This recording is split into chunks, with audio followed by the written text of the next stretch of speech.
Salut à tous, bienvenue dans Dixon Discute. Moi c'est Dixon, je suis comédien et auteur. Mon métier, c'est de créer ou d'utiliser la création des autres et de la mettre en forme. Donc j'ai envie d'en discuter avec ceux qui font comme moi, qui inventent, qui matérialisent le monde autrement. On va essayer de comprendre ensemble les méthodes et tout ce qui se passe dans la tête d'un créatif. Et pour ça, il n'y a rien de mieux qu'une bonne discussion. Bonjour. Bonjour Dixon, Ça va? ça va et toi? Tranquille. Mais déjà pour commencer, comment tu t'appelles? Comment on t'appelle? On m'appelle Iggy, mais mon vrai prénom c'est Igor. Bon, ça se Ok. rapproche ça. Mais Iggy, c'est ton nom que tu donnes aux gens quand tu te présentes dans ton domaine? Exact. Ok. C'est le nom que j'utilise quand j'écris mes articles, quand je fais du stylisme, donc j'utilise pour tout quoi. Ok. Et du coup, qu'est-ce que tu fais? Je suis journaliste. Journaliste, créateur de contenu et je fais un peu de stylisme aussi. Ok. Euh, Depuis quand t'as envie de créer des choses? Hmm. Bon, si tu veux, j'ai toujours envie de créer, mais juste, je savais pas toujours quoi, tu vois. Genre, le premier vrai rêve que j'ai eu, c'était d'être chanteur. Mais bon, j'ai pas de don pour la chanson, je sais pas chanter. J'ai quand même je me suis quand même essayé à la guitare, mais bon, c'était pas super concluant, je t'avoue. Et après ça, l'autre métier créatif que j'ai voulu faire, c'était créateur de mode. Mais bon, là encore, je savais pas dessiner, même si je kiffais la mode, c'était pas suffisant, tu vois. Donc j'ai fini par devenir journaliste. Sans vraiment le vouloir, mais j'étais bien content de le devenir. Et maintenant, voilà, je crée ce que je peux. Je crée des articles, je crée des contenus, je crée des looks, des silhouettes quand je fais du stylisme. Mais du Donc coup, voilà. quand on est journaliste, est-ce qu'on on a l'impression de vraiment créer? Alors moi, j'ai jamais vraiment eu cette impression-là, tu vois. J'ai toujours aimé écrire. J'ai toujours été fasciné par la chanson, la musique, le rap surtout, par les mots, la poésie, depuis l'école, hein. Mais en devenant journaliste, j'ai jamais vraiment eu l'impression de créer. Tu sais, quand tu es journaliste, tu relais une info en fait, tu vois. Tu relais une info, tu relais une opinion, mais enfin, pour moi en tout cas, tu crées pas quelque chose. Et l'envie de créer, elle m'est surtout venue grâce à mon entourage. Grâce à mon entourage, j'ai beaucoup de créatifs parmi mes amis. Je peux t'en citer quelques-uns, hein. Laurie Louvès, qui est peintre. Tu étais venu d'ailleurs à une de ses expositions il y a quelques années. Lucino, qui est réalisateur de cinéma. Moriba, qui est directeur artistique et qui a créé une marque de vêtements. David qui est dans la musique. Donc voilà, toujours un entourage créatif. Alors, excuse-moi, est-ce que ton envie de créer, elle est née avec ton entourage ou tu l'avais déjà avant et ça s'est développé au contact de ces gens après? Je dirais que ça s'est développé au contact de ces gens, mais vraiment développé, tu vois, parce que c'était genre dans ma bande, j'étais le seul qui n'était pas créatif, tu vois. Puis un jour, je me suis dit, bah moi aussi j'ai envie de peut-être essayer quelque chose, tu vois. J'ai envie de créer, de me lancer dans un truc qui est un peu visuel, artistique, comme Laurie, Lucino et les autres, tu vois. Mais je dirais que je l'ai toujours eu. Je l'ai toujours eu, mais j'ai juste pas sauté le pas et ça s'est juste pas fait. Et du coup, c'est quoi ton premier souvenir créatif? Mon premier souvenir créatif, le premier truc que j'ai créé, Que t'as ou créé, dont tu te souviens, ouais. c'était pas glorieux, mais c'était des vêtements que je customisais quand j'étais au collège ou au lycée, tu vois. Après, c'était pas grand chose, j'ai essayé d'être créatif, tu vois. Donc, je coupais des jeans, je coloriais des trucs, je mettais des paillettes ou des patchs sur des vestes ou des trucs comme ça, tu vois. Mais ouais, c'est les premiers vrais souvenirs créatifs que j'ai. Où je me suis dit, les premières fois où j'ai eu l'impression de vraiment créer quelque chose, tu vois, même si au final, c'était pas grand chose, mais c'était quelque chose à Et on mes yeux. démarre tous quelque part de toute façon. Exactement, exactement. Et alors, j'allais te demander comment ta famille elle a pris le fait que tu deviennes journaliste, mais j'ai l'impression que dans la tête de l'entourage, le journalisme, c'est un peu comme si tu étais un artiste. Ça paraît un peu aléatoire comme métier. Bah, c'est vrai que c'est pas commun en vrai. C'est vrai que c'est pas commun et c'est marrant que tu me dis ça parce que j'ai une amie qui m'a encore fait la réflexion il n'y a pas longtemps en me disant j'étais chez moi en train d'écrire un truc, en train d'écrire un article et elle me disait c'est marrant genre c'est marrant, j'en reviens toujours pas que tu fasses ça, tu vois, parce qu'on sait que ça existe, mais en vrai c'est rare apparemment que les gens aient dans leur entourage des journalistes. Pour ma famille, ils ont kiffé, hein. Ils ont kiffé, ils se sont dit, je crois qu'ils étaient surtout contents que je trouve ma voie, tu vois. Parce que je t'avoue que même si j'ai toujours aimé la mode et que j'ai fini journaliste de mode, bah, je me suis quand même un peu bien cherché même avant de tomber là-dessus. Et j'étais juste content pour moi et fier de moi. Et encore aujourd'hui, il m'encourage et il me pousse et il prie pour moi, etc. Donc voilà. Et quand on fait ce métier-là et qu'on n'a pas l'impression d'être vraiment créatif dans son domaine, comment on arrive quand même à pas être frustré à continuer à faire ça? Bah, frustré, je pense que frustré, je l'ai jamais été. Moi, je pense que j'étais juste content, enfin, grâce au journalisme, j'étais content de parler justement, de parler de choses créatives, de parler de créatifs, de créateurs, en l'occurrence, des créateurs de mode, de les mettre en avant, si tu veux, tu vois, de les mettre en avant, de leur donner un peu d'exposition, même si Ouais, mais c'était pas, tu du vois. coup, justement, quand on est créatif soi et que notre métier c'est de mettre en avant les créatifs, comment on se sent pas un peu lésé et comment on n'a pas envie qu'on nous mette nous en avant, tu vois? C'est pas, c'est très intelligent comme question. Moi, si tu veux, je l'ai jamais ressenti comme ça, tu vois. Je me suis jamais dit, j'aimerais moi aussi être sujet de mes propres articles ou de mes propres interviews, tu vois. Moi, j'ai toujours été content de les faire. Et à chaque fois que justement que j'ai eu la chance de rencontrer des créatifs et d'en interviewer, j'ai quand même rencontré des créateurs de mode, des chanteurs, des rappeurs, des photographes, enfin vraiment plein de créatifs différents. J'ai toujours été content de leur poser des questions, vraiment comme quelqu'un de curieux en fait simplement, tu vois. Mais sans pour autant me sentir frustré et de me dire oh moi aussi, tu vois. Au contraire, disons que c'était pas de la frustration, mais c'était un genre de motivation, tu vois, de me dire que voilà, je rencontre des créatifs, j'ai la chance de m'entretenir avec certains. Moi aussi, ça m'a poussé, disons, tu vois, à moi aussi cultiver mon côté créatif et à m'exprimer là-dessus, tu vois, plutôt que de me frustrer négativement, disons. Ok. Tu vois, moi, je t'ai invité parce que tu es journaliste, mais je connais ton côté créatif. Mhm. Tu as créé un podcast, tu as un mood board sur Instagram. Enfin, tu es vraiment. Ça fait partie de toi. Exact.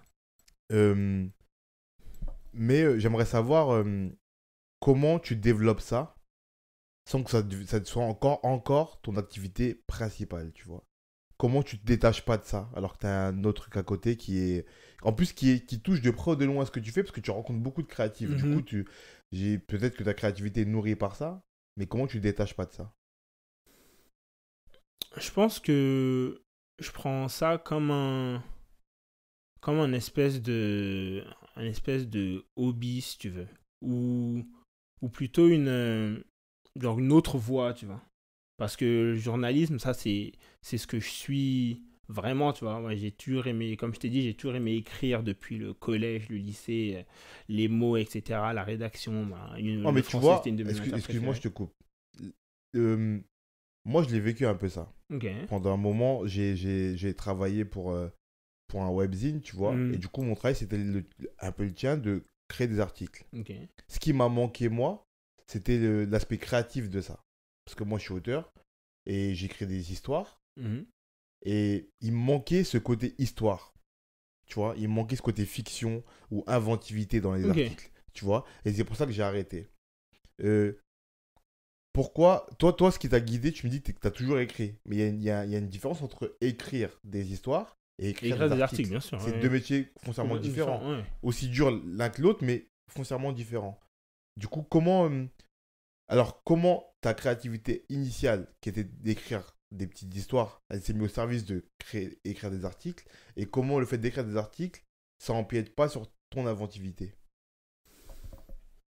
Parce que je pense que j'ai réussi à vraiment distinguer l'un et l'autre, tu vois. Je suis capable d'écrire des articles, donc de relater des infos et d'être très factuel. Et en même temps, dans une toute autre allée, si on veut, de vraiment exprimer ma créativité, mais la créativité par laquelle je m'exprime, elle est plus visuelle, disons, tu vois. C'est plus dans l'image, enfin en l'occurrence là c'est la mode, donc c'est beaucoup des vêtements, des tenues, des looks, tu vois. Alors que quand j'écris, c'est moi et ma feuille blanche, tu vois.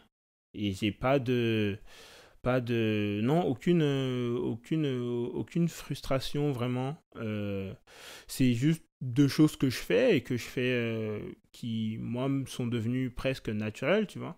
Je veux dire, le mood board que j'ai sur Instagram que t'as mentionné, voilà, je suis sur Instagram souvent parce que c'est aussi devenu une source d'infos incroyable, tu vois. Et justement, c'est que en fait ça se connecte plutôt bien en fait, tu vois. Genre Instagram, c'est devenu une source d'information importante, peut-être la première, tu vois. Ça veut dire que dès qu'il y a une news, une info sur laquelle je vais écrire, si elle n'est pas sur Instagram, sur des comptes certifiés, etc., c'est que c'est pas encore officiel, donc on attend. Et pendant que je suis sur Instagram, bah, je scrolle et je tombe sur une image qui est pas mal, je tombe sur un look qui est pas mal, je tombe sur une nouvelle sortie, une nouvelle paire de baskets qui va sortir, un nouveau drop, un nouveau truc. Et là, tu vois, ça m'alimente. Donc pour le mood board, ce que je fais, c'est que pendant que je suis en train de chercher mon info, je tombe sur une photo, la photo elle me plaît, je la capture et je me la sauve pour plus tard, tu vois. Donc en fait, ça match plutôt bien les deux en fait, tu vois. Et la création de ce moodboard, elle est au service d'un futur projet de créer une ligne de vêtements, ou c'est juste pour collecter collecter des inspirations et voir ce qu'on en fait? C'est plus pour collecter des inspirations et voir ce qu'on en fait. Alors ce moodboard, je l'ai créé il y a peut-être quelques années maintenant même. Je pourrais même pas te dire exactement quand. Mais c'est un espèce de moodboard que j'ai toujours à portée de main, tu vois. Ça veut dire que, par exemple, quand j'ai des projets stylisme, bah, parfois je retourne sur mon moodboard et je descends pour voir les d'anciens posts que j'ai pu faire dessus pour éventuellement trouver de l'inspiration. Et parfois c'est peut-être même pour moi aussi, tu vois, genre avant de venir chez toi, j'ai dû m'habiller et en m'habillant, je me dis bon bah qu'est-ce que je vais mettre, qu'est-ce que je fous comme accessoire, est-ce que je mets une bague, deux bagues, est-ce que je mets un bracelet, deux bracelets, et je vais sur mon mood board. Je vais sur mon mood board parce que je poste des photos de. J'ai un gros délire bijoux en ce moment. Et sur mon mood board, tu peux le voir, je poste beaucoup de photos de rappeurs qui ont des bagues, des chaînes, des bracelets, des grills, plein d'accessoires, tu vois. Et voilà, ça me sert à ça, tu vois. Donc ça me sert aussi bien pour mon métier, disons, que pour moi dans ma vie personnelle. Et en tant que styliste, tu fais quoi exactement? Ce que je fais, c'est que, bon, sur les projets que j'ai eus et que j'aurai, ce que je fais, c'est que je prends un profil. Donc, disons, je peux te prendre toi, par exemple, tu vois. T'as une avant-première d'un film ou d'une pièce. Et tu vas devoir te présenter à la presse, à des photographes, passer sur le fameux tapis rouge, etc. Tu vas être pris en photo. Tu as besoin d'une tenue. Tu as besoin d'une tenue, tu me sollicites, et moi, du coup, je vais te chercher une tenue. Je vais te chercher une tenue, la composer, approcher des marques ou des bureaux de presse, savoir qui serait prêt à m'aider. Et en même temps, je vois ça directement aussi avec toi, de savoir ce que t'aimes moins, ce qui te va pas, et en gros, me faire ton profil, en gros, tu vois. Profil, étudier ton profil, ton style, et après, venir vers toi avec des propositions en disant, voilà, selon moi, pour tel événement, donc là en l'occurrence on prend l'exemple d'une avant-première, je pense que tu devrais mettre ça, on pourrait aussi essayer ça, tu pourrais aussi essayer ça et voir ce que tu en penses, etc. Tu vois. Donc en gros, ce que je fais en tant que styliste, c'est ça. J'ai collaboré sur quelques projets, notamment des clips vidéo. Et là, fallait correspondre à la vision du réal, tu vois. Donc, Alors, du coup, dans ce cas-là, parce que déjà, le truc que je trouve particulier, moi, dans le stylisme, au-delà du design, tu vois, pour moi, il y a des choses distinctes dans la mode, c'est le design et le stylisme. Le design, c'est la création pure exact. d'un vêtement. Dans le stylisme, c'est que tu mets ta créativité au service de quelqu'un, mais tu dois la plaquer sur quelqu'un, sur la personne, sur ses envies, sur les directives que tu as à côté, Exact. ce qui peut être le contexte, donc une avant-première, le réalisateur qui mène le clip, la vision du rappeur ou de personnes que... Comment tu arrives à marier l'inventivité que tu dois plaquer sur quelqu'un et sa vision que lui veut que tu retranscrives? Là, je pense que ça joue surtout au styliste et à ses connaissances, tu vois. Ça veut dire que si, bon, je prends ton exemple hein, parce que tu es là. Si tu as une avant-première pour un film et que tu me dis en gros, voilà, moi j'aimerais ça, j'aimerais ressembler un peu à ça. Est-ce que tu as vu la photo de tel acteur à tel truc? J'aimerais un peu un truc comme ça, tu vois. Bah, moi, avec les connaissances que j'ai, en mode des collections actuelles des marques qui sont dispo et qui sortent, je vais justement essayer de prendre, selon moi, ce qui pourrait te correspondre et ce qui, selon moi, aussi tirait le mieux. Tu vois. Donc évidemment, je la calque sur quelqu'un et c'est une créativité un peu... C'est, comme tu disais, c'est pas du design pur, tu vois, ça c'est du stylisme de l'habillage en gros, tu vois. Je prends des vêtements qui sont déjà faits et je compose un look et je t'habille et voilà, t'es prêt à poser. Mais, euh, mais, euh, mais, mais voilà, c'est mes connaissances et mon opinion avec ce que toi t'as envie, tu vois. Donc après, c'est... C'est dur de composer avec ça ou pas? Parce Ouais, que composer avec l'opinion d'un autre, c'est compliqué, tu vois. c'est compliqué parce que parfois t'as, bah tiens, je peux te donner un exemple concret. Quand J-Rock est venu à Paris pour faire un concert, donc le rappeur J-Rock qui est du label TDE, le label de Kendrick Lamar, j'ai fait une mission pour lui, une marque qui voulait lui offrir une tenue en espérant qu'il la porte sur scène. Donc j'ai fait cette mission et j'avais comme consigne de ne pas lui prendre de vêtements bleus parce que J-Rock c'est un membre des Bloods. Des Bloods à Los Angeles, qui est un gang californien ou américain, je crois que c'est plutôt nationwide, c'est plutôt étalé sur toute la nation, mais bon, c'est basé en Californie. Et qui est un gang qui s'habille en rouge, du coup. Et voilà, et le dress code, c'est rouge, donc d'où le nom Blood, hein, rouge comme le sang, et comme ce pull d'ailleurs. Et donc c'était ma consigne, pas de bleu, parce que les bleus c'est les Crips, c'est que historiquement c'était un gang rival, donc pas de bleu pour lui ni pour son entourage, et c'était une consigne. Donc ça peut être, bon après j'ai eu des consignes qui étaient un peu plus poussées, disons, qui me limitaient un peu plus, mais c'est le métier qui veut ça, tu vois, donc tu t'adaptes et tu fais au mieux, quoi. Et est-ce que ça peut donner envie, du coup, de devenir designer? Et d'arrêter d'être obligé de faire avec les consignes et de faire comme on veut? Et du coup, de devenir celui qui dit aux gens de porter sa marque comme elle est déjà?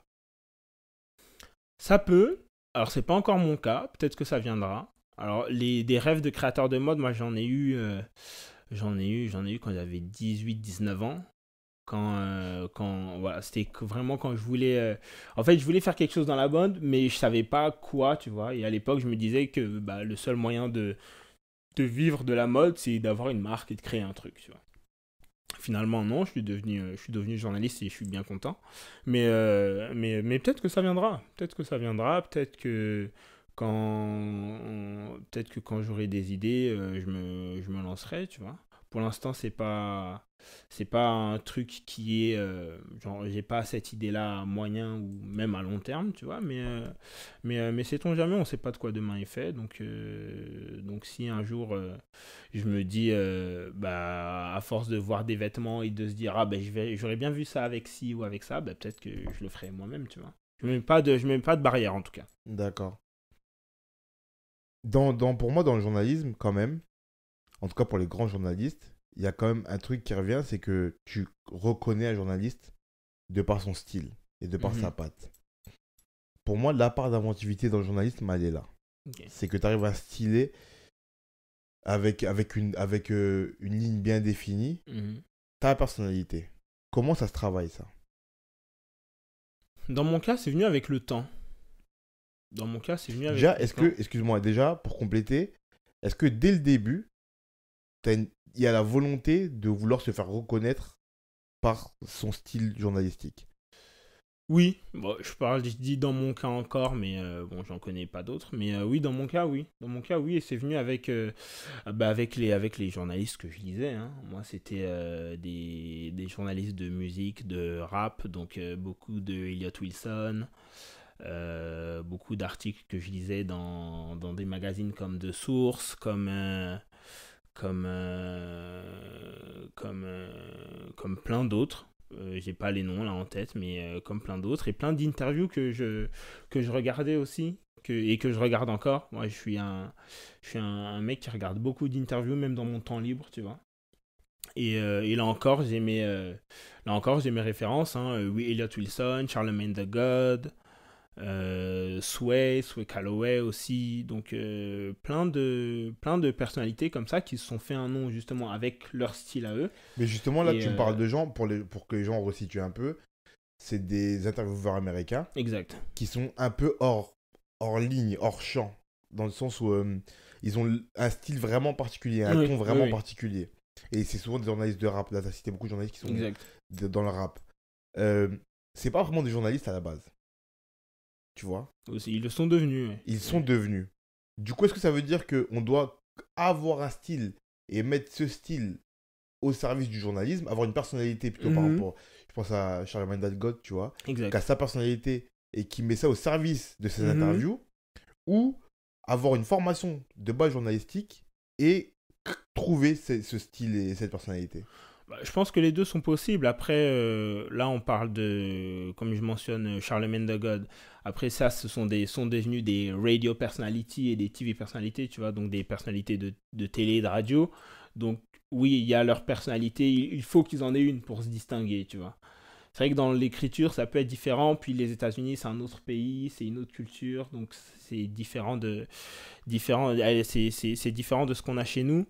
Euh, les deux sont possibles. Je pense que dans mon cas, moi, j'ai pas de formation à proprement dit de journaliste. Tu vois, j'ai fait une licence de langue étrangère, et je suis devenu journaliste parce que j'ai répondu à une offre de stage et que cette offre de stage est devenue un CDI et que c'est devenu mon taf à plein temps, en gros. Tu vois. Donc, euh, donc je pense que les deux sont possibles. Après, je parle de mon cas parce que je connais que le mien. Moi, mon style, je l'ai développé. Je l'ai développé plus j'écrivais d'articles et plus je trouvais mon rythme, mon ton et mes formulations, des formulations type un peu aussi, tu vois. Je pense que les deux sont possibles. Je vais revenir après sur les intervieweurs américains et tout, tu Mhm. vois. Mais là, je veux développer ça. Est-ce que quand tu as commencé à écrire, t'étais déjà influencé par le fait que tu écrivais déjà avant des histoires, que tu écrivais dans ton coin? Ou c'était tellement différent qu'au début, pas du tout? Oui, oui, quand même, parce que en fait, j'ai toujours eu un style d'écriture un peu scolaire presque, tu vois. Très, quand j'écris des articles, c'est très intro, développement, conclusion, en gros, tu vois. Et Du coup, tu mais poses un cadre sur un cadre. Le cadre du journalisme, le cadre de l'article, de la oui, pige, plus le cadre un peu scolaire, comme tu dis. C'est un cadre sur un cadre dans lequel tu vas essayer d'inventer quelque chose, enfin de rajouter quelque chose. Exact, mais en fait, le tout, c'est que moi, je me mets toujours à la place du lecteur. Je me dis, il faut que ce soit agréable à lire, tu vois. Même si c'est pas un roman, même si c'est pas un poème, il faut que ce soit fluide à lire, tu vois. Donc oui, ce que j'écrivais avant m'a influencé dans mon écriture, même si c'est totalement différent. Après, j'ai jamais écrit de fiction, hein. Ce que j'écrivais, c'était des petits textes, parfois des petits raps, des petits poèmes, mais rien de très impressionnant, je t'avoue. Mais non, mais ça m'influence quand Moi, même. mais quand même, parce que tu vois, par exemple, tu me parles de poésie et de rap. Moi, je pense au rythme que Mhm. ça demande, tu vois. Et ça peut influencer dans le style d'écriture qu'on fait après, même si c'est tout un autre format, tu Oui, vois. bien sûr. Le fait de vouloir rythmer son article, par exemple, tu vois. Oui, exact. Ça t'a influencé par rapport à ça. Aussi, bon, après c'est bon, c'est le journalisme, c'est pas de la musique, tu vois, donc j'ai pas de beat d'instru à suivre, mais l'intention est la même, faut que ce soit agréable à lire ou agréable à écouter quand on fait un podcast et qu'on puisse suivre un espèce de fil rouge, tu vois, que tu puisses suivre une espèce de chronologie dans ton truc et que quand tu arrives à la fin, tu sais que bah voilà, je suis à la fin et j'ai rien raté au milieu ou est-ce que je dois repasser parce que j'ai... Non, justement, tu vois. Donc dans ce sens-là, ouais. Et comment tu pourrais définir ton style au-delà de scolaire, du coup? Bon, je dirais hip-hop encore, hein. Je dirais hip-hop encore parce que c'est vraiment tout ce qui m'influence encore Mais aujourd'hui. je te Ce parle dans sont... l'écriture, Ouais, hein. ouais, dans Ouais, ouais. l'écriture, ouais. Mes premières influences aussi, c'est c'est le hip-hop. Donc ouais, Ça veut dire que je le décrirais comme ça. ça veut dire que dans un article qui parle de mode, principalement, pour ce que Mhm. tu écris, où tu t'es auto-mis une contrainte qui est d'écrire de façon un peu scolaire, avec ces trois parties, Mhm. tu mets des influences un peu hip-hop dedans. Ouais, de trouver un petit rythme, que ce soit par des éléments, que ce soit par des références, souvent. Ouais, par là. Vraiment, ouais, vraiment par là. Ouais. Et Euh, c'est dans ce sens-là que je définirais mon style d'écriture de hip-hop. Mais c'est aussi parce que c'est ce que je suis, moi, tu vois. Je pense être vraiment... je suis né, j'ai grandi, je baigne dans cette culture, donc c'est vraiment tout ce que je suis, quoi. Ok. Tout à l'heure, on parlait des journalistes qui avaient leur style. Mhm. Je dis ça parce que avec l'avènement d'Internet et des réseaux sociaux, les lignes se sont brouillées un peu. Complètement. Et du coup, tu as plein de gens qui émergent dans des médias, qui sont souvent des médias issus d'Internet, Mhm. maintenant, de plus en plus, du moins, et qui deviennent des journalistes, des intervieweurs, des présentateurs même parfois, mais qui n'ont aucune formation pour ça à la base. Et du coup, ces gens-là, ce qu'ils amènent de plus, c'est originellement leur style, Mhm. tu vois, La personnalité, leur complètement. personnalité. Et moi, je me demande comment les journalistes d'avant, si je Mhm. peux appeler ça comme ça, avec des Ouais, gros guillemets, bien sûr, bien hein, tu sûr, vois. ouais. Et tu vois, t'es jeune, mais je te mets dedans, parce que t'es dans un média traditionnel, entre Ouais. guillemets, tu vois, Capignon sur eux et tout, et tu fais des articles dits traditionnels, tu Mhm. vois. Comment on compose quand on voit son métier changer avec des gens qui viennent pas du tout de ça, tu vois, qui ont juste eu envie d'écrire, qui ont commencé à chroniquer ce qu'ils avaient envie, et qui, du coup, bousculent, voire balayent les codes, Ouais, tu ouais, vois, complètement. qui sont bien entérinés en plus à la base. Oui, oui. Bah là, je pense que tu t'adaptes. Je pense que tu t'adaptes ou que tu dois t'adapter, mais après, t'es partagé, tu vois. Tu peux avoir ces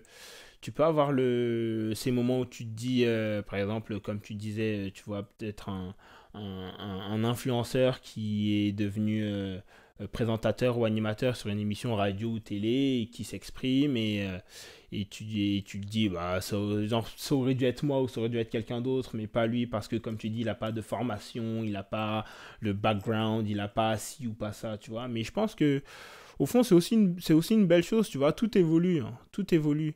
En journalisme, pendant longtemps, c'était un espèce de milieu fermé, une espèce de petite élite à qui qu'on pouvait pas toucher, à qui on pouvait rien faire, tu vois. Et c'était en gros les espèces de gardiens du temple, en gros, tu vois, les espèces de tastemakers qui écrivaient en gros, ouais, c'est comme ça et c'est comme ça, point barre, tu vois. Il n'y avait pas moyen de discuter. Aujourd'hui, avec Internet et les réseaux sociaux, etc., et l'avènement de l'influence et tout ça, bah, du coup, ce qui est beau, c'est que ça crée aussi des débats, tu vois. Il y a plusieurs voix qui s'élèvent et c'est plus seulement un journaliste ou un éditeur qui travaille pour un super gros journal ou magazine qui, lui, du coup, quand il écrit A, c'est A et point barre, on discute pas, tu vois. Moi, je trouve que c'est une belle chose, en tout cas dans mon cas. Je trouve que c'est une belle chose et qu'il faut s'adapter. Mais je comprends aussi qu'on puisse se dire, euh, qu'on puisse s'interroger et peut-être avoir ressenti une espèce d'une petite amertume, tu sais, de se dire que ah, ben, c'est vrai que ça change, mais bon, après l'être humain il est comme ça, tu sais, c'est dans tout, le changement, on est toujours un peu naturellement réfractaire à ça, tu vois. Donc voilà. Je te pose la Je me question parce rappelle. que je trouve que ton profil à toi, il est intéressant dans le sens où tu es journaliste d'un média qui est de moins en moins émergent, vu que ça fait un moment Mhm. qui est là, mais qui est à l'origine un peu émergent, qui émerge un peu de cette culture Internet, Internet, tu exactement. vois, Ouais. mais qui a aujourd'hui, on le voit bien avec ce que toi tu fais, récupéré les codes de l'ancien monde journalistique, tu vois, Mhm. avec les piges un peu normales, avec chaque catégorie bien définie et tout, tu vois. Et du coup, t'es un peu dans. J'ai l'impression que toi, ta position, elle est peu. Involontairement, bien sûr, hein, elle est un peu Ouais. dans un entre-deux. Tu vois ce que je veux dire? Ouais, bien Comme si sûr. t'étais soit un trait d'union ou une passerelle entre les deux. Mhm. Je pense que. Bah, merci déjà, c'est très gentil à toi, Dixon, mais je pense que c'est un taf aussi que je fais, tu vois, de vouloir toujours m'adapter et de pas devenir, excuse-moi l'expression, mais de pas devenir un vieux con, tu vois, parce qu'on devient très vite un vieux con en fait. Et je pense que c'est valable dans tout. À partir du moment où on se dit ah c'était mieux avant, bah ça y est, je pense que ça a été devenu un vieux con, ou t'es en train de devenir un vieux con, tu vois. Et justement, c'est un truc que j'essaie d'éviter et qui, je pense, faut éviter, tu vois. Parce que les temps évoluent, on se retrouve notre mœurs, les gens changent, les générations passent et t'as des influenceurs aujourd'hui qui sont nés en 2000 et qui n'ont pas connu la première Coupe du Monde de l'équipe de France, tu vois, mais qui ont aussi, qui sont devenus des adultes et qui ont un avis aussi, tu vois bien qu'on les considère ou qu'on les appelle les petits ou les 2000 ou peu importe, tu vois, mais voilà, puis eux aussi, à un moment, ils grandiront et ils arriveront à 30 40 ans et il y aura de nouveaux petits qui vont arriver, qui auront aussi d'autres manières de fonctionner, qui auront d'autres réseaux sociaux, ce sera plus Instagram, ni TikTok, ni autre chose, ce sera encore autre chose et il faudra s'adapter tant qu'on le voudra, tu vois. Ok. Donc voilà. Quand on est styliste, est-ce qu'on est simplement guidé par le fait de vouloir montrer au monde, enfin, imposer une vision qu'on a du monde, c'est-à-dire par le fait d'habiller les gens Mhm. et de les guider avec ses inspirations à soi, ou est-ce qu'on a envie de sortir autre chose? Et parce que pour moi, j'ai l'impression qu'il y a deux manières de voir le stylisme. Je sais pas, je suis loin de ce milieu-là, tu vois, mais Dis-moi, c'est je un peu loin. t'écoute. Il y a une première vision qui est, j'ai une vision du monde que je vais plaquer aux gens par le fait que je vais les rhabiller, Ok. tu vois. Et deuxième manière de voir, c'est les gens n'arrivent pas à comprendre ce qu'il y a en eux et je vais les révéler avec la manière dont je vais les habiller. Et ce qui est pour moi deux visions complètement différentes, qui est une vision plutôt égoïste et une autre vision qui est plutôt altruiste, tu Mhm. vois. Toi, comment tu te positionnes là-dedans? Si tu te reconnais là-dedans, bien sûr. Je me reconnais et je dirais que j'ai une approche plutôt égoïste, honnêtement, pour dire la vérité, dans le style, parce que je m'inspire beaucoup de ce que je vois, de ce qui me plaît et de ce qui, selon moi, tirait, en gros, tu vois. Après, j'ai pas l'ambition de l'imposer au monde, tu vois. Je pense que juste la montrer déjà, c'est déjà une grande chose pour moi. Mais ouais, c'est ce que je pense, ouais. Vraiment, tout vient de moi, en gros, tu vois. Et même quand on me donne des contraintes, ben, c'est mon point de vue selon cette contrainte, tu vois. Genre, J-Rock qui me dit, je veux une tenue, je veux des vêtements, mais surtout pas de bleu. ben, je vais dire, voilà, selon moi, sans le bleu, voilà ce que tu devrais porter, tu vois.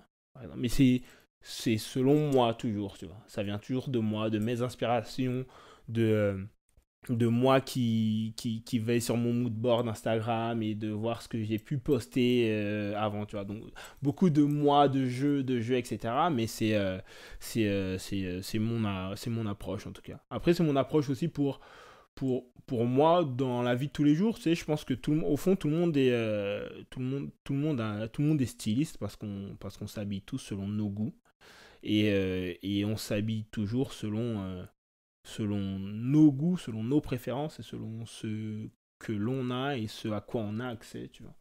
Donc c'est une approche égoïste, mais je pense que dans ce cas-là, c'est un peu naturel, je trouve. Et dans le journalisme, c'est pareil ou pas? Non, dans le journalisme, c'est pas pareil. Parce que dans le journalisme, tu dois être factuel et tu dois informer. À moins que. Après, il est possible dans le journalisme de faire des articles d'opinion, tu vois, où là, tu donnes ton opinion. Tu donnes jamais ton opinion sur la mode, toi? Ça dépend. Ça dépend des articles. Il y a aussi, tu peux donner ton opinion de façon plus subtile en choisissant ce que tu décides Oui, oui, de traiter. aussi, exactement. Mais rien que. Déjà, le fait en étant journaliste, de vouloir mettre un créateur en avant, ou une collection en avant, ou un talent en avant, hein, je parle des créateurs de mode, mais ça peut être tout genre de créatif, c'est déjà une espèce de parti pris, en gros, tu vois. De faire ce pas-là, de donner cette vitrine-là à un talent, tu vois.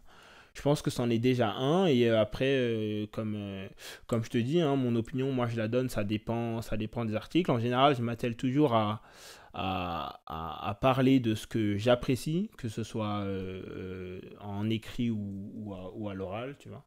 Ou à l'oral quand je fais des podcasts, je parle de ce que j'apprécie et j'évite de descendre ou de parler mal de choses que j'apprécie pas, tu vois. Après, c'est mon approche et tout, mais c'est comme ça que je fonctionne. Tu vois un point de corrélation entre la manière de styliser les autres et tes appréciations en tant que journaliste ou pas? Est-ce que par exemple ce que tu peux traiter, ce que tu peux aimer dans la mode quand tu traites un article, Mhm. ça peut se ressentir dans ton métier de styliste? Ou Oui, c'est clairement séparé? oui, ça peut. C'est que quand j'écris un article sur une collection, ou sur une collection qui va sortir, ou sur un nouveau truc qui va sortir, ou sur une tendance qui est en train de péter, tu vois, forcément dans mon stylisme ça va se ressentir, tu vois. Je vais essayer de le glisser ou d'orienter mon client en disant, bah voilà, justement, c'est ce qui se fait en ce moment. Est-ce que c'est quelque chose que tu aimerais suivre, ou est-ce que au contraire tu préfères rester dans quelque chose de plus intemporel et d'éviter de suivre une hype ou une quelconque hype ou quelque chose, tu vois. Ça a déjà arrivé l'inverse, que tu aies des envies stylistiques et que tu commences à habiller des gens d'une certaine manière et que tu dises, ce serait bien que je trouve le moyen de traiter ça dans un article. Oui, c'est déjà arrivé aussi, oui. Et comment tu fais dans ce cas-là? Parce que du coup, tu dois orienter ton écriture, tu dois orienter ton article, trouver le sujet, tu vois. Oui, mais enfin, dans mon cas, dans les cas où ça m'est arrivé, ça allait trop. Enfin, disons que j'ai remarqué, bah, dans mon cas, j'ai remarqué une tendance que j'ai appliquée ou que j'ai proposé à un client. Et ensuite, j'en ai fait un article en disant que voilà, bon, les articles après sur les tendances, c'est les mêmes. Il faut parler des influenceurs, des tastemakers, etc. Donc en gros, c'est plus dans ce sens-là que ça se fait, que ça a pu se faire. Tu vois. D'accord. Tu m'as dit qu'à l'origine, tu aimais beaucoup la musique et que tu voulais Ouais, écrire du rap. ouais. Je Euh, voulais même faire de la musique congolaise. Moi, je suis un grand fan de Ah musique ouais? congolaise. Ah ouais, bah, c'était mon rêve. Parce que c'est vrai qu'être chanteur congolais, c'est différent d'être un Ah ouais, chanteur normal, vraiment. tu vois. Vraiment. Ouais, moi, je voulais faire de la musique congolaise. C'était un de mes premiers rêves, je crois, un rêve de gosse. Est-ce que ces rêves-là, d'envie d'être musicien, elles étaient corrélées à une vision visuelle de la chose? Ah oui, complètement. Oui, oui, oui. Je me souviens d'avoir vu des chanteurs que j'adorais, des chanteurs congolais ou autres, en concert et en me disant que ça rendait bien, disons, tu vois. C'est quand tu es dans le public et que tu vois ce spectacle, tu te dis, parce que t'as un homme sur une scène, il est devant, puis il est un peu en hauteur, tu sais, donc forcément dans le public, tu as l'habitude de lever la tête, tu sais, quand tu lèves la tête, en gros, c'est... bon, peut-être que je reach trop, tu vois, mais si tu lèves la tête pour invoquer Dieu, peut-être, ou un truc comme ça, tu vois. Donc, je dis pas que les musiciens qu'on va voir en concert, ce sont des dieux, qu'on les prend pour des dieux, mais on a le même geste, disons, tu vois. Et ouais, je me souviens de m'être dit ça et je me le dis tout le temps. Le dernier concert que j'ai fait, c'était le concert de Fally Ipupa à la Corotel Arena, Qui est un chanteur congolais très qui est un connu. chanteur congolais très connu. C'est un truc que je me suis dit, c'était que ouais, ça rendait bien les lumières, le son, le fait qu'il soit devant sur la scène et comment il était habillé, ici et ça, et les lunettes et ici et les accessoires. Donc ouais, c'est très très visuel aussi. T'as toujours fait très attention à la mode dans la musique ou pas? Oui, toujours, Toujours. toujours, Du coup, depuis la toujours mode vraiment. a toujours été là à côté de toi. Ouais, ouais, Même quand t'avais d'autres envies artistiques, il y avait la mode qui était à côté toujours. ouais, toujours. C'est vraiment, et c'est un des trucs qui encore aujourd'hui me fait apprécier ou suivre certains artistes, tu vois. C'est parce que je kiffe leur look, je kiffe comment ils s'expriment en interview, mais voilà, pour parler de mode, ouais, c'est toujours un truc. Moi, c'est, pour moi, voilà, les chanteurs, que ce soit des chanteurs congolais ou des rappeurs, parce que c'est ce que j'écoute essentiellement, ce sont mes fashion icons, en gros, tu vois, ce sont mes icônes mode et sont mes sources d'inspi, et du coup, quand je les regarde. Et je pense que pour aujourd'hui, enfin, pour aujourd'hui. Aujourd'hui, c'est comme ça pour tout le monde. Je veux dire, aujourd'hui, quand on parle d'un chanteur et que tu connais pas, la première chose que tu fais, c'est d'aller voir son Insta, tu vois. Tu vas même pas sur YouTube ou sur Spotify. Ou tu peux aller sur YouTube pour regarder un clip. Là encore, tu vois, c'est très visuel, en gros. Mais ouais, je pense que c'est le cas. Au fond, c'est le cas pour tout le monde, je pense. Et t'as jamais eu envie d'envie créative éloignée de la mode, vraiment, tu vois? Faire quelque chose de créatif qui ait aucun lien avec un truc visuel. Parce que j'aurais pu dire le journalisme, mais dans le Mhm. journalisme, tu parles de vêtements, Oui, tu vois? exact. C'est pour ça que je te pose la question, à savoir si ça a déjà traversé l'esprit. Comme je te disais au début, de vouloir être chanteur, peut-être, c'est pas visuel, c'est sonore et tout, Ouais, de mais là, vouloir faire tu de me la parles musique, de la mais mode dans la chanson. oui, exactement, Et tu parce que dis c'est que un pour toi, truc qui c'est m'a très vraiment, oui, visuel, tu oui, vois? exactement, c'est un truc qui m'a toujours collé. Mais non, sinon, Est-ce que tu aurais, par exemple, est-ce que tu aurais déjà pensé être un chanteur qui s'habille pas très bien, ah non, impossible, tu vois? Ou impossible, un chanteur qui impossible. s'habille très sobrement, dira-t-on. Euh, non, non, me connaissant, non, ça aurait pas été possible. Non. Si j'avais été chanteur, j'aurais été le chanteur extra. Bon, pas le mec qui en fait trop, tu vois, genre, pas du genre à mettre une veste en croco avec des pics et une tête de mort avec des strass, tu vois, mais j'aurais été je pense que j'aurais été comme je suis aujourd'hui, tu vois, tout simplement faire faire faire attention à moi, prendre s'habiller avec minutie, composer ses looks, comment, tu vois, je pense que ça aurait été ça, mais j'aurais pas pu euh, être un chanteur que je trouve pas stylé, j'aurais pas pu, non. Et est-ce qu'aujourd'hui, tu as une activité, même une passion ou un truc que tu fais à côté, où tu as besoin de vraiment créer du début à la fin? Parce que le stylisme, tu ne crées pas du début à la fin. Mm, Euh, par exemple, la chanson, oui, mais tu m'as dit que tu n'en fais plus. Est-ce non. qu'aujourd'hui, tu fais encore quelque chose que tu as besoin de créer du début à la fin?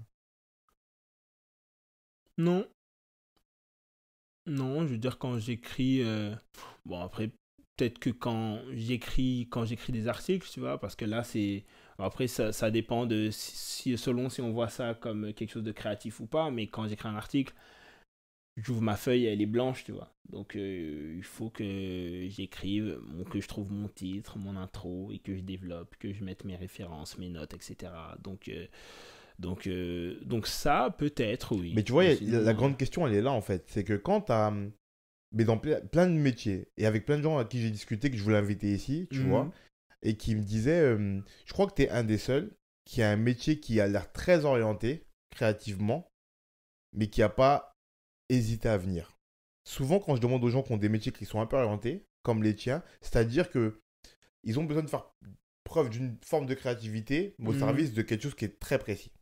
Tu vois, les gens sont réticents parce qu'ils me disent ouais, mais moi je fais pas vraiment de la création. Et là, tu es en train de me dire que tu comprends que je le vois pas comme ça, mais que pour toi, ça l'est en fait, c'est de la création. Oui, pour moi, ça l'est. Après, c'est vrai que je comprends qu'on pense que c'est pas créatif, tu vois. Mais oui, pour moi, quelque part, ça l'est. Après, peut-être que tu me diras ou que quelqu'un me dira que genre je veux tellement être créatif que je m'accroche à ça en me disant que waouh, genre t'es tellement déter, tu veux tellement être créatif que tu t'auto-persuades que ton journalisme c'est créatif. Peut-être, hein, c'est un point de vue, mais selon moi, je veux dire, voilà, moi quand je commence mon article, puis là j'en écris pas mal pour un projet à venir, c'est moi et ma feuille blanche, quoi. Moi et ma feuille blanche, donc faut que je trouve les mots, faut que... c'est comme d'écrire une chanson, en vrai, presque, tu vois. C'est comme d'écrire une chanson parce que faut que tu trouves les mots, faut que tu accroches ton lecteur, faut que tu le passionnes et qu'il a envie d'aller jusqu'au bout, tu vois. Et aujourd'hui, c'est quand même un vrai challenge parce que nos temps d'attention ils sont quand même extrêmement courts. On a le réflexe de swipe et de scroller. Et on voit une image, on la consomme une seconde. Et même une seconde, c'est peut-être même beaucoup, tu vois. Une seconde, c'est peut-être même trop. On la voit et hop, on swipe, on passe à autre chose, tu vois. Donc, ça dépend des points de vue des uns et des autres. Mais en tout cas, voilà, c'est le mien et je m'y accroche.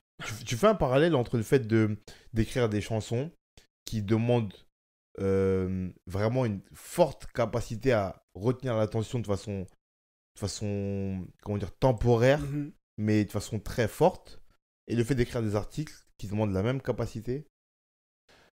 Oui, mais bon, c'est un lien, c'est un reach qui est quand même énorme, tu vois, parce que en chanson, je sais que tu as d'autres contraintes, tu vois, notamment la contrainte de la mélodie, de la rime, de la cadence, etc. Donc, ouais, c'est autre chose, mais quelque part, en fait, disons qu'il y a des similitudes dans le process, tu vois.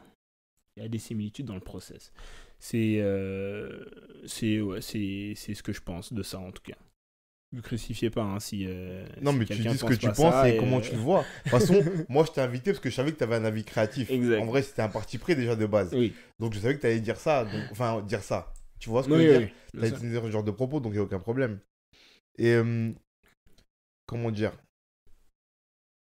Est-ce que tu as quelqu'un dans les différents domaines dans lesquels tu évolues qui t'impressionne au niveau créatif? Oui.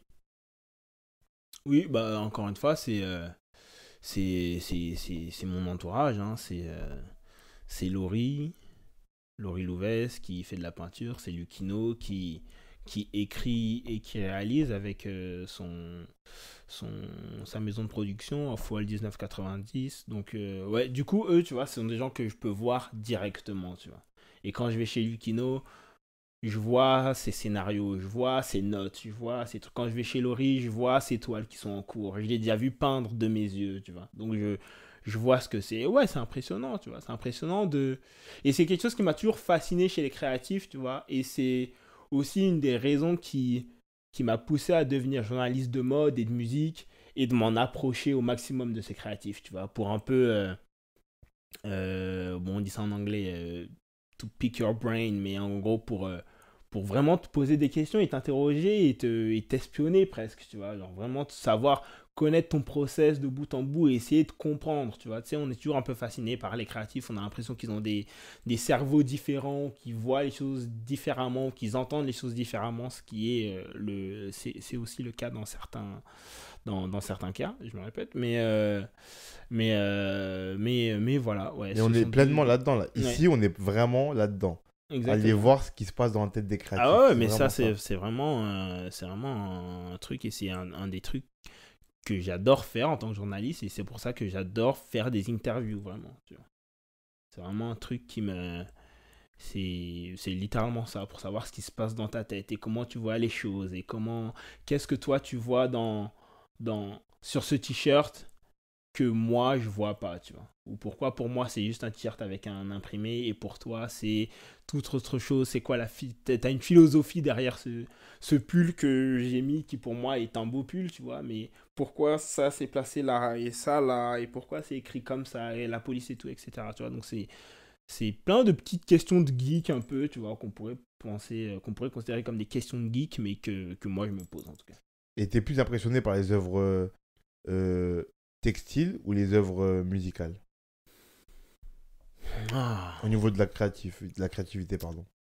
Moi, j'ai pas envie de. Non, j'ai pas envie de diminuer presque ou de décrédibiliser une création textile parce que c'est quand même un process, tu vois. Mais Mais dans leur entièreté, qu'est-ce qui t'impressionne le plus? c'est la musique, c'est clair, La tu vois. musique? C'est la musique, ouais, que ce soit dans le. Et c'est aussi un des trucs pourquoi. C'est un des trucs qui fait que j'adore voir des chanteurs et des musiciens en studio. Tu vois. J'adore voir le process. Qu'est-ce qui fait genre cet instrumental-là, pourquoi tu l'as choisi, pourquoi tu rajoutes tel élément et t'enlèves tel élément, par quoi tu commences, est-ce que tu écris d'abord ou est-ce que tu choisis ta mélodie d'abord, et puis c'est même valable pour les concerts. Moi j'adore voir des chanteurs faire des répètes, leur balance, etc. Tu vois. Mais c'est aussi parce que voilà, la musique c'est vraiment ma première et plus grande passion, tu vois. C'est vraiment un truc, genre je vis de musique et d'eau fraîche moi en gros, tu vois. Hmm. Donc voilà, pour ça je dirais musique. Est-ce que quand tu as commencé à vouloir faire de la musique, il n'y avait pas d'abord, avant de créer, une envie juste de s'approcher de ça, ce que tu dis là, de la vision créative des autres et de voir comment ça se passe, tu vois? Je pense que c'était plus de la fascination dans mon cas, tu vois. Donc tu étais plus fasciné par le Fasc- fait de voir comment ça se passe que par le fait de le faire.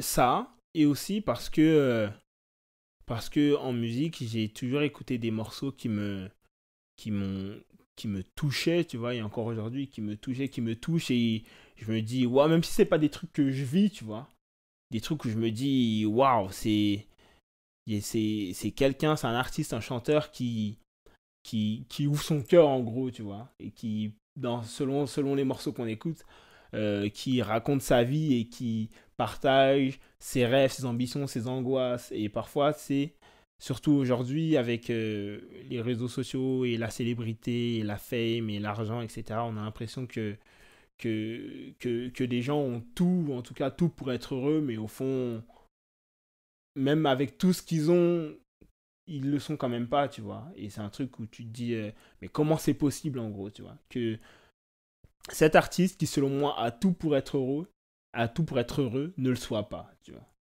Et la fascination, elle passe par là aussi, tu vois. Et voilà, c'est aussi juste une envie de répéter ou de faire ce que moi je trouve fascinant et grandiose. Et voilà, tu vois.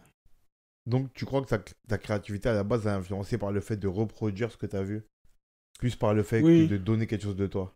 oui, oui, je pense, ouais. De vraiment. Bon, je parle encore de musique parce que, je le répète, c'est ma première et plus grande passion. De, de voir à quel point je suis touché par une chanson, une mélodie ou un morceau. Et de me dire que ah ben moi aussi j'aimerais bien faire ça, tu vois. J'aimerais bien être capable de faire ça, tu vois. Ben tiens, laisse-moi essayer, peut-être que. Tu vois. Et maintenant que tu as accepté que c'était pas ton métier et tout, C'est pas mon destin, donc je que suis c'est pas pas bien ton pour ça. destin, y a pas une forme de tristesse? Non, non, parce que je suis quand même heureux et bien dans ma peau et je suis moi, quoi. Je suis moi, quoi. Puis un jour, j'ai lu un truc, je crois que c'est Rob Markman qui avait écrit ça. Alors, Rob Markman, c'est un journaliste de rap aussi qui maintenant travaille chez Genius. Tu connais certainement le site Rap Genius, Ok. qui est devenu Genius. Et un jour, il a dit voilà, que lui aussi, son rêve, c'était d'être rappeur, mais il a fini journaliste. Et en gros, la phrase qu'il avait dite, c'était si tu veux faire quelque chose, si tu veux faire quelque chose et que tu n'y arrives pas, critique-le. Et si tu n'arrives pas à critiquer, bah parle-en, tout simplement. Puis j'ai lu ça il y a quelques années, puis je me suis quand même bien reconnu dans le truc. Je me dis, ça pourrait être moi, donc let's go, quoi. C'est parti. Et tu peux me citer un truc que tu as fait dans tous tes domaines confondus dont tu es vraiment fier? Un article, le fait de styliser une personne, un podcast, n'importe quoi. Bon, je vais peut-être te dire un de chaque. Un podcast, ça va être un podcast que j'ai fait avec des invités qui étaient Moriba, David et Lucino, et c'était sur les violences policières et le racisme. Donc c'est récent, hein, on a fait ça, on a enregistré ce podcast il y a quelques mois maintenant. Pendant le gros des manifestations, en gros, tu vois, c'était après la mort de George Floyd à Minneapolis. Et il y avait eu celle d'Ahmaud Arbery avant et plein d'autres cas. Et c'est aussi quelque chose qui m'a toujours intéressé, tu vois. Enfin, historiquement, j'ai toujours été intéressé par l'histoire de la communauté afro-américaine, la lutte des droits civiques et même ce qui se passe en Afrique avec l'esclavage, la colonisation, etc. Donc ça, c'était un podcast que j'étais très fier de faire. Merci à mes guests d'ailleurs, qui m'avaient accordé leur temps. En stylisme, j'étais très, très content de collaborer sur un clip du rappeur Norsace. D'ailleurs, on avait tourné pas très loin de chez moi, dans le Val d'Oise, dans le 95, et c'était un ami Lucino Gatti qui l'avait réalisé. Donc en gros, c'était un travail entre potes, tu vois. Donc ça, j'étais très fier aussi. Et un article, ça va être pareil. Ça va être les articles que j'ai fait sur mes amis. Mes amis que j'ai essayé de mettre en avant, donc Moriba qui avait créé cette marque Applecore, Laurie Louvès lors d'une exposition qu'elle avait fait à la Galerie Joseph Saint-Martin, et une interview de Lucino Gatti aussi que j'avais fait pour le magazine Dull, pour qui j'écrivais avant. Et j'avais fait cette interview de Lucino après une projection de son film Peso, qu'il avait fait au cinéma UGC, et j'avais présenté cette avant-première d'ailleurs, donc c'était un peu une boucle bouclée en gros, tu vois. Donc voilà, c'est les trucs dont t'es le plus fier. Dont je suis le plus fier, ouais. Puis j'espère qu'il y en aura d'autres, hein, tu sais, moi j'espère aussi pour toi. J'ai toujours l'habitude de me dire que la prochaine fois je ferai mieux, tu vois, ou la prochaine fois, le prochain ce sera mieux, ce sera encore mieux. Donc j'espère pour toi. Donc vivement les prochains. On va conclure. Pour conclure, il y a toujours 3 petites questions. Dis-moi. La première, c'est cite-moi un objet créatif favori, ton objet créatif favori. Et c'est objet créatif toujours confondu. Musique, peinture, cinéma, mode, ce que tu veux, un objet.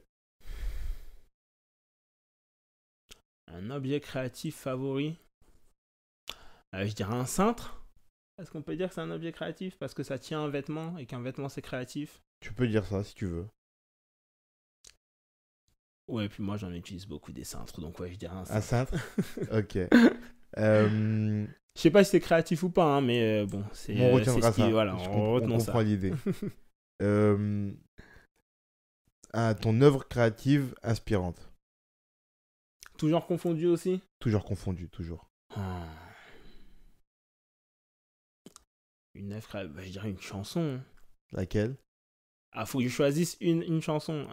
Qu'est-ce que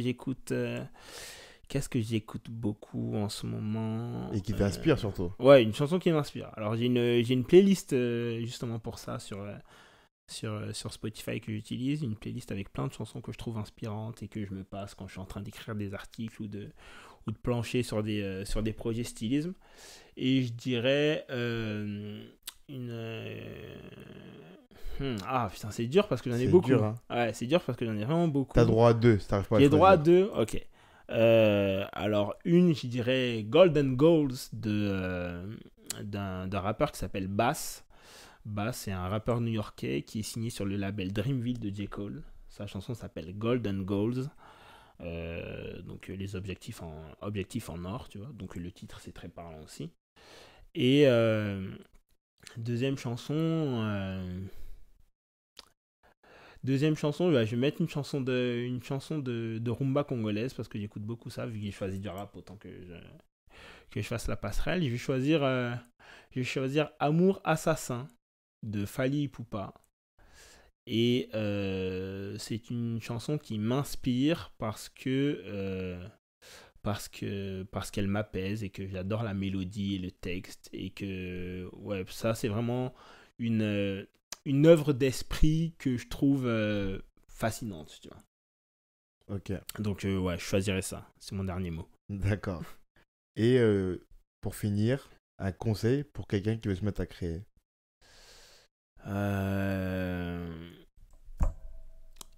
Lance-toi.